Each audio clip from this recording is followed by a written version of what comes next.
Hello दोस्तों, welcome to sleeping classes. आज का आपका फ्यू मिनट सीरीज का टॉपिक है India young water professional programme.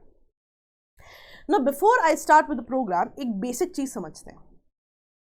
India के अगर आप थोड़ा स्टेटिस्टिक्स की तरफ देखें तो अराउंड 60% ऑफ द पॉपुलेशन जो है 15 to 59 ईयर्स के ब्रैकेट में आती है। ये जो 15 to 59 ईयर्स के ब्रैकेट में पॉपुलेशन आ रही है, this is very important because ये आपकी कंट्री का डेमोग्राफिक डिविडेंड बनाती है। अब डेमोग्राफिक डिविडेंड क्या होता है? अकॉर्डिंग टू यूएनडीपी, यदि किसी भी कंट्री की majority population is between 15 to 64 years, तो अल्टीमेटली उसकी वर्कफोर्स बहुत ज्यादा है। वर्कफोर्स बहुत ज्यादा होगी तो उस कंट्री का इकोनॉमिक ग्रोथ का जो पोटेंशियल है वो बहुत ज्यादा होता है, राइट? इस पोटेंशियल का अपने आप में एक नाम है, इसके लिए टर्म यूज होती है डेमोग्राफिक डिविडेंड। अब क्योंकि इंडिया का स्टेटिस्टिक्स एग्जैक्टली इस टर्म्स में आता है, इसका मतलब है India being a country where majority population, let's say around 60% of the population, if not majority, 15 to 69 years के एज ब्रैकेट में आती है। दैट मीन्स इंडिया का इकोनॉमिक ग्रोथ पोटेंशियल बहुत ज्यादा है, विच मीन्स इंडिया का जो डेमोग्राफिक डिविडेंड है, जो पोटेंशियल है इकोनॉमिक ग्रोथ का, वो बहुत ज्यादा है। लेकिन इस इकोनॉमिक ग्रोथ पोटेंशियल को कैप्चर करने के लिए बहुत जरूरी है कि ये जो 15 to 59 ईयर्स के बीच की वर्कफोर्स है उनको केपेबल बनाया जाए, उनकी कैपेसिटी बिल्डिंग की जाए। नाउ इसका एक बहुत बढ़िया तरीका क्या होता है, अगर हम करें sector wise capacity building, right? जब भी आपको डेमोग्राफिक डिविडेंड पे क्वेश्चन आए ना और आपसे कहा जाए वे फॉरवर्ड क्या है, तो आप डेफिनेटली ये पॉइंट डालिए कि सेक्टर वाइज कैपेसिटी बिल्डिंग बहुत ज्यादा जरूरी है। फॉर एग्जांपल, अगर आपको वाटर मैनेजमेंट के सेक्टर में प्रोफेशनल्स चाहिए, वाटर मैनेजमेंट के सेक्टर में वर्कफोर्स चाहिए, तो आप वाटर मैनेजमेंट के सेक्टर में कैपेसिटी बिल्डिंग कीजिए। अगर आपको एग्रीकल्चर के क्षेत्र में जो है इकोनॉमिक ग्रोथ चाहिए, तो आप एग्रीकल्चर के क्षेत्र में कैपेसिटी बिल्डिंग कीजिए। आपको मेडिकल के क्षेत्र में चाहिए, आप मेडिकल के क्षेत्र में कैपेसिटी बिल्डिंग कीजिए। So the entire idea of this programme is कि इंडिया के पास जो डेमोग्राफिक डिविडेंड है, जो इकोनॉमिक ग्रोथ पोटेंशियल है, उस पोटेंशियल को कैप्चर किया जाए with the help of the sector wise capacity building. अब इस सेक्टर वाइज कैपेसिटी बिल्डिंग कैसे हो रही है? Basically India young water professional programme में वाटर मैनेजमेंट के सेक्टर में आप प्रोफेशनल्स की कैपेसिटी बिल्डिंग कर रहे हैं। So this is what the entire programme is all about. तो कभी भी आपको किसी भी प्रोग्राम को पढ़ना हो तो डेफिनेटली प्री के पर्सपेक्टिव से आप उसके पॉइंटर्स तो पढ़िए, लेकिन उनका अंडरलाइंग एजेंडा क्या है वो भी समझना जरूरी है।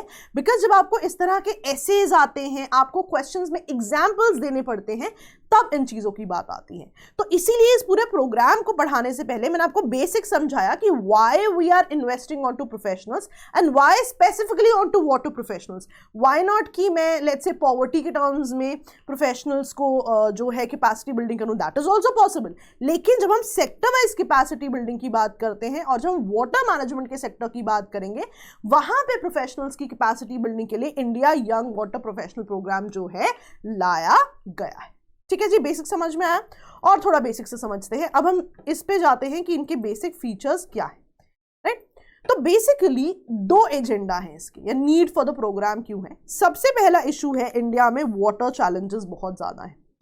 ऐसा एक्सपेक्ट किया जा रहा है कि 2000 से पहले ही डिमांड जो है सप्लाई से ऑलमोस्ट 50% बढ़ जाएगी। वाटर डिमांड जितनी होगी उसको पूरी करने के लिए जो सप्लाई की जाएगी, there will be a gap of 50%।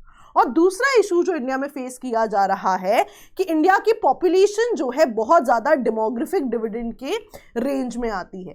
तो बहुत ज्यादा जरूरी है कि नेक्स्ट जनरेशन की कैपेसिटी में इन्वेस्ट किया जाए, सो दैट वाटर मैनेजमेंट के लिए भी बहुत सारे इंडिविजुअल्स जो हैं काम कर सके।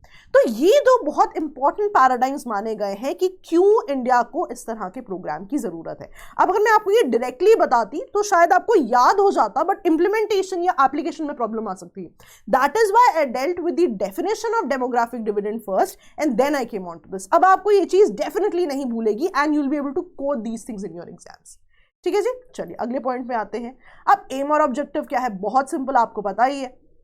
एम क्या है, बेसिकली कैपेसिटी बिल्डिंग करना चाहते हैं for water management reforms in India. अब कैपेसिटी बिल्डिंग कैसे होगी, डेफिनेटली उसके एसोसिएटेड नॉलेज दी जाएगी, नेसेसरी स्किल दिए जाएंगे, राइट, और बताया जाएगा what should be your behavioural aspect towards water so that enable किया जाए इस पॉपुलेशन को for the development and management of water resource in India. Right, very very simple, कोई भी दिक्कत नहीं है, लेकिन बहुत जरूरी है आपके लिए डेमोग्राफिक डिविडेंड और वाटर मैनेजमेंट की पार्ट पे इसको थोड़ा सा एलैबोरेटली समझना. ठीक है जी, चलिए आगे बढ़ते हैं. Now how this programme will be achieved. Now this programme will be achieved by 70-20-10 framework. Let's understand how. 70% आपको ऑन द जॉब ट्रेनिंग या एक्सपीरियंसेस से सीखना है, 20% आपको बाकी लोगों को देख के सीखना है, और 10% जो आपका कोर्स कंटेंट है उससे आपको सीखना है. So basically the entire programme works on 70-20-10 framework. Now 70-20-10 framework जो है आप एग्जाम में यूज कर सकते हैं अगर आपको वे फॉरवर्ड आता है कि स्किल डेवलपमेंट पे कैसे काम किया जाए, या लेट्स से आपको एसेज आ जाते हैं ऑन डेमोग्राफिक डिविडेंड और आपको वे फॉरवर्ड लिखने के लिए आता है. Now this can be your single point of way forward कि किस तरह से कोशिश की जाए कि इंडिया की स्किल डेवलपमेंट की जाए, कि आप रादर देन जो हम टेक्स्ट बुक लर्निंग की बात करते हैं ऑन द जॉब ट्रेनिंग की बात करें 70-20-10 फॉर्मेट. तो आप देख रहे हो एक सिंपल चीज से हमने demographic dividend pay point coat किया, हमने वाटर मैनेजमेंट पे पॉइंट कोट किया, प्लस हमने अगर स्किल डेवलपमेंट पे कोई ऐसे आ जाता है उस पर भी we now have a point जो हम नोट कर सकते हैं. चलिए आगे बढ़ते हैं. Now there are certain additional points that you to understand. Now इस प्रोग्राम का कुछ 2-4 स्पेसिफिक पॉइंट्स है जो पीआईबी में दिए हुए थे जो आपको पता होने चाहिए. Now this programme will ensure कि जो वाटर मैनेजमेंट में इशू है, जब भी आप वाटर मैनेजमेंट के इश्यूज की बात करते हो, एक बहुत इंपॉर्टेंट इशू क्या है, हम सरफेस वाटर पे काम करते हैं लेकिन ग्राउंड वाटर पे काम नहीं करते. एक basically comprehensive view of water management जो है दैट इज लैकिंग. इसका मैं आपको बहुत अच्छा एग्जांपल देती हूँ. Watershed management. वाटरशेड मैनेजमेंट अपने आप में एक मेंस का टॉपिक है और यूपीएससी में पूछा भी हुआ है पहले. So what happens is watershed management में आप एक पूरा रीजन डिफाइन कर लेते हो कि इस रीजन में हम वाटर को कंजर्व करेंगे, right. There can be any number of let's say schemes जो आप इस रीजन में वाटर को कंजर्व करने के लिए यूज करते हैं.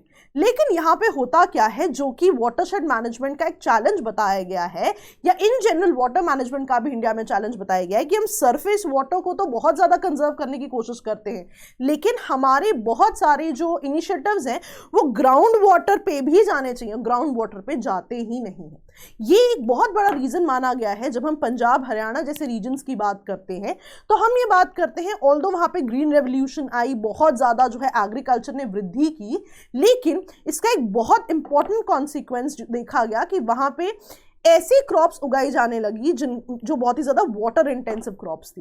तो कहीं ना कहीं ऑल्दो इरिगेशन फैसिलिटीज बहुत ज्यादा थी, लेकिन ग्राउंड वाटर बहुत ज्यादा यूज हो गया. ग्राउंड वाटर डिप्लीशन बहुत ही ज्यादा है, जिन इश्यूज को अब रिजॉल्व करने की कोशिश की जा रही है. सो इस पूरी मैनेजमेंट का, या लेट्स से इस पूरे प्रोग्राम का एक बहुत ही इंपॉर्टेंट पैराडाइम क्या है, एक कॉम्प्रिहेंसिव व्यू दिया जाए वाटर रिसोर्सेज मैनेजमेंट का, सो दैट जो surface water versus ground water issue है वो अब आपको ना मिले. तो इस पॉइंट को अगर आपको वाटर मैनेजमेंट में इन जनरल भी क्वेश्चन आता है, चैलेंज क्या है, तो this can be one of the challenges. और उसका बहुत अच्छा एग्जांपल्स कि सरकार क्या कर रही है उस चैलेंज को काउंटर करने के लिए, can be this particular scheme. Second important point जो कि पीआईबी में था कि इस एसोसिएशन में इंडिया और ऑस्ट्रेलिया दोनों ही जो है सिग्निफिकेंट है. So this is basically let's say relationship, या let's say it is basically a scheme जो कि इंडिया और ऑस्ट्रेलिया दोनों के एसोसिएशन में आगे बढ़ेगी. सो जब भी आपको क्वेश्चंस आते हैं आईआर में दो कंट्रीज के बारे में कि इनके रिलेशनशिप पे कमेंट कीजिए, किस तरह से रिलेशनशिप आगे बढ़ रहे हैं कमेंट कीजिए, तो हमारे पास पॉइंट्स की कमी होती है. क्यों? क्योंकि हमने डिफरेंट स्कीम से डिफरेंट पॉइंट्स जो है नोट डाउन नहीं किए होते. अब आप इस पॉइंट को नोट कीजिए कि यदि इंडिया ऑस्ट्रेलिया के एसोसिएटेड को क्वेश्चन आता है तो आप लिखेंगे वाटर मैनेजमेंट की टर्म्स में भी there is a contribution, there is a programme जो कि India young water professional programme है. ठीक है जी. So we learn something again. Next चीज, तीसरी चीज जो यहाँ पे पीआईबी में दी हुई थी, बहुत ही अच्छा पॉइंट था कि वाटर मैनेजमेंट में जेंडर इक्वालिटी को लाना बहुत ज्यादा जरूरी है, क्योंकि वाटर मैनेजमेंट जो है सिर्फ मेल मेंबर्स के थ्रू जो है चीज नहीं हो सकती, we'll have to have the contribution of everybody in the family. तो उसमें क्या कोशिश की गई है कि इस प्रोग्राम में जेंडर इक्वालिटी को भी इंक्लूड किया जाए, वुमेन को भी एक फोर फ्रंट पे रोल दिया जाए। तो कभी भी आपको सोशल इश्यूज में जेंडर इक्वालिटी की बात आती है और अगर आप वहां पे सेक्टर स्पेसिफिक प्रोग्राम्स कोड करना चाहें तो आप वाटर मैनेजमेंट के सेक्टर में जेंडर इक्वालिटी की बात in terms of this programme कर सकते हैं।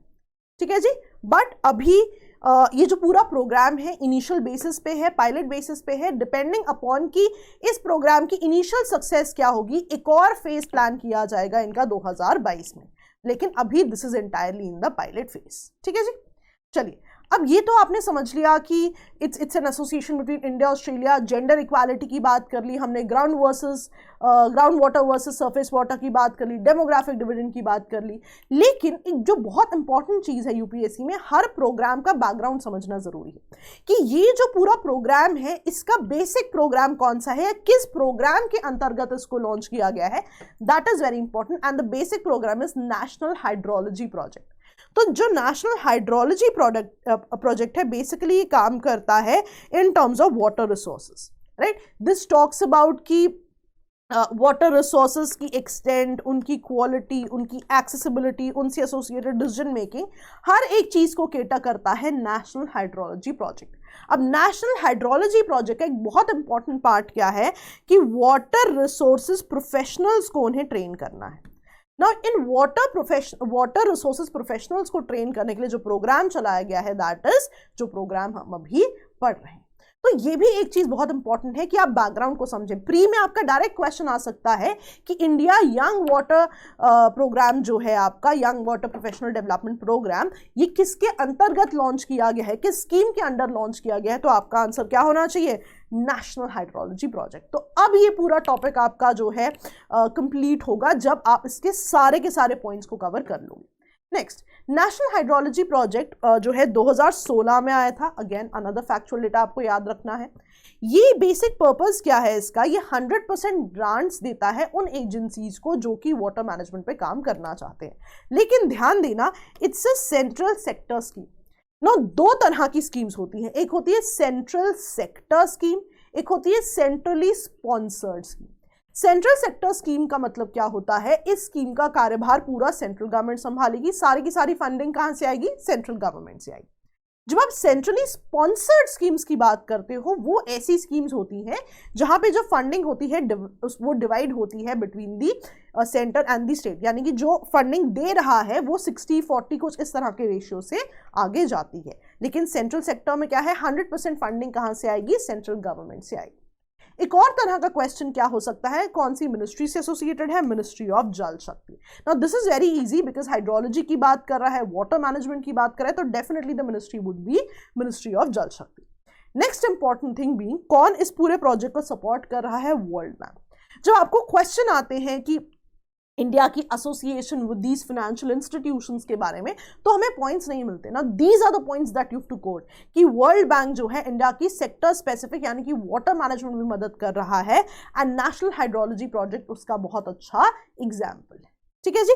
तो 2016 से टिल 8 साल तक देखा गया है, अज्यूम किया गया है कि ये प्रोजेक्ट जो है चलेगा। लेकिन वील हैव टू सी कि 2022 में इसका सेकेंड फेज किस तरह से आता है। Now this thing is very important, not for prelims में कभी नहीं पूछेगा, बट इस प्रोजेक्ट में ना बहुत स्पेसिफिक चीज दी हुई है कि अगर आपको अपनी कंट्री की वाटर मैनेजमेंट पे काम करना है तो नेशनल हाइड्रोलॉजी प्रोजेक्ट के कंपोनेंट्स क्या है? तो 4 कंपोनेंट्स बोलता है। 4 कंपोनेंट्स क्या है? पहले आप वाटर रिसोर्सेज को मैनेज कीजिए, मैनेज करने के बाद उससे एसोसिएटेड इंफॉर्मेशन सिस्टम बनाइए that can be shared with everybody so that information like ground water recharge, aquifers लोगों से शेयर हो। अब अपार्ट फ्रॉम दिस, इस पूरे प्रोसेस की ऑपरेशन एंड प्लानिंग पे काम होना चाहिए, प्लस इस पूरी चीज को होने के लिए there is the most important thing is capacity building of the professionals, जिसके under basically India young water professional programmes लेके आए गए। Now this question will never be asked in mains, sorry prelims, but mains में इसका बहुत अच्छा significance क्या है। जब आपको वाटर मैनेजमेंट पे क्वेश्चन आता है, आपसे कहा जाता है कि वाटर मैनेजमेंट का एक ब्लूप्रिंट बनाइए और आपको वहां पे वे फॉरवर्ड लिखना होता है, तो आप इन 4 पॉइंट्स को नोट कर लीजिए। This can be a direct way forward, right, कि रिसोर्सेज को मॉनिटर किया जाए, इंफॉर्मेशन सिस्टम बनाया जाए, ऑपरेशन प्लानिंग पे काम किया जाए और कैपेसिटी एनहांसमेंट पे भी काम किया जाए। आपके पास सिर्फ 250 शब्द हैं आंसर लिखने के लिए, बहुत जरूरी हो जाता है एप्रोप्रिएट लाइंस लिखें। So these 4 points can be used as your way forward. तो यही हमारी कोशिश रहती है कि हर हफ्ते आपको ऐसे पॉइंटर्स दिए जाए सो दैट आपको टेलर मेड पॉइंट मिल जाए फॉर योर मेंस। चलिए आगे बढ़ते हैं। अब ये जो नेशनल हाइड्रोलॉजी प्रोजेक्ट है, इसके बेनिफिशियरी कौन होंगे? पहले बेनिफिशियरी होंगे जो भी central and state implementing agencies होंगी, उनको ग्रांट्स मिलेंगी। दूसरा, सरकार का एक प्रोग्राम है वाटर रिसोर्सेज इंफॉर्मेशन सिस्टम। ये information system basically tells you कि कहाँ पे एक्विफर्स है, ग्राउंड वाटर रिचार्ज कितना है, सर्टन फोरकास्ट। तो अगर कोई इंस्टीट्यूशन जो है वाटर रिसोर्स इंफॉर्मेशन सिस्टम का यूज भी कर रहा है, उनको भी नेशनल हाइड्रोलॉजी प्रोजेक्ट के अंतर्गत जो है ग्रांट मिल सकती है। ठीक है जी। तो आपने देखा, हमने यंग वाटर प्रोफेशनल प्रोग्राम के बारे में पढ़ा, हमने वहां पे gender equality, India Australia, demographic dividend के बारे में समझा, and then we spoke about कि पूरा प्रोजेक्ट नेशनल हाइड्रोलॉजी प्रोजेक्ट के अंतर्गत है, जिसकी डिटेल्स भी हमने देख ली। ठीक है जी। सो आई होप आपको सारे पॉइंटर्स समझ में आए हैं। You will have to keep on revising, तभी आपको ये पॉइंट्स याद होंगे। तो प्रीलिम्स में they can be a direct question on this, right, और they can be a direct question on national hydrology project as well. तो दोनों के लिए अब आपके पास प्रीलिम्स के लिए इनफ पॉइंटर्स है। मेंस में या ऐसे में, जैसा मैंने आपको बताया, डेमोग्राफिक डिविडेंड पे क्वेश्चन आ जाए, आप ये चीजें कोड कर सकते हैं। ह्यूमन रिसोर्सेज डेवलपमेंट या कैपेसिटी बिल्डिंग में हम कैसे काम कर रहे हैं, you can code this example. जब आपको वाटर मैनेजमेंट या स्कार्सिटी से एसोसिएटेड एग्जाम्पल्स पूछे जाते हैं, वे फॉरवर्ड पूछा जाता है, वो भी हमने देखा है। और अगर वाटरशेड मैनेजमेंट से एसोसिएटेड कोई स्पेसिफिक आपको ग्रीवियांस पूछा जाता है, तो वो भी मैंने आपको डिस्कस किया है कि वाटरशेड मैनेजमेंट में हम सर्फेस वाटर पे बहुत ज्यादा ध्यान देते हैं, ग्राउंड वाटर पे ध्यान देना भी उतना ही जरूरी है। सो एक इशू है जो कि इस प्रोग्राम से जो है केटर हो रहा है। तो आई होप आपको बहुत कॉम्प्रिहेंसिवली प्रोग्राम समझ में आया है, बहुत कॉम्प्रिहेंसिवली एक लाइन ऑफ थॉट समझ में आया है कि आपको क्या करना चाहिए। This is what the exam is all about. Content बहुत ज्यादा अवेलेबल है, it is the application of content which will help you in the exam, और यही हमारी कोशिश हर हफ्ते रहती है। तो keep studying, keep revising, all the best दोस्तों, बाय बाय।